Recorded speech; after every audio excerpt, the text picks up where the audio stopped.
Here are 5 scientific concepts I learned from Food Science 101. The first concept is the Maillard reaction.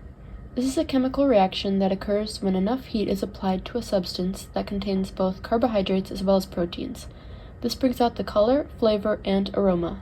The reaction occurs between protein monomers and a carbohydrate. It is similar to caramelization in the fact that they both have non-enzymatic browning, but they're not the same.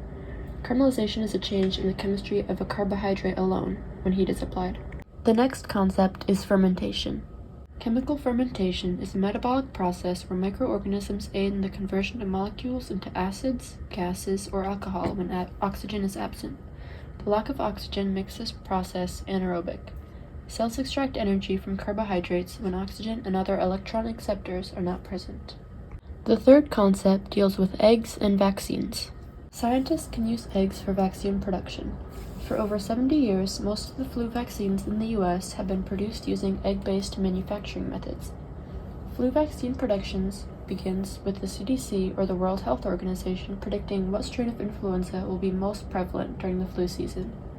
These strains are called the candidate vaccine viruses, and they're given to vaccine manufacturing companies.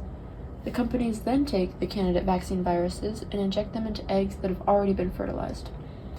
The eggs are incubated for several days, which allows the virus to replicate.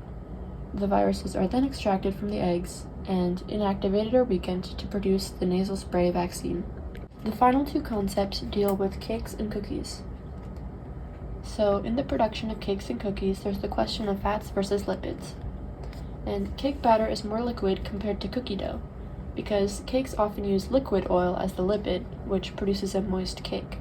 This is due to lipid characteristics of oil in combination with the higher water content of the batter. Flour binding with water and the lipid, oil, creates gluten proteins with elastic characteristics, which explains why cakes rise rather than collapse. Solid fat, butter, in cookies gives them a distinct doughy texture. Butter remains solid due to saturated fatty acids present, which bind the dough tightly due to tightly packed lipid bonding. Dough slowly spreads downward when heated above butter's melting point.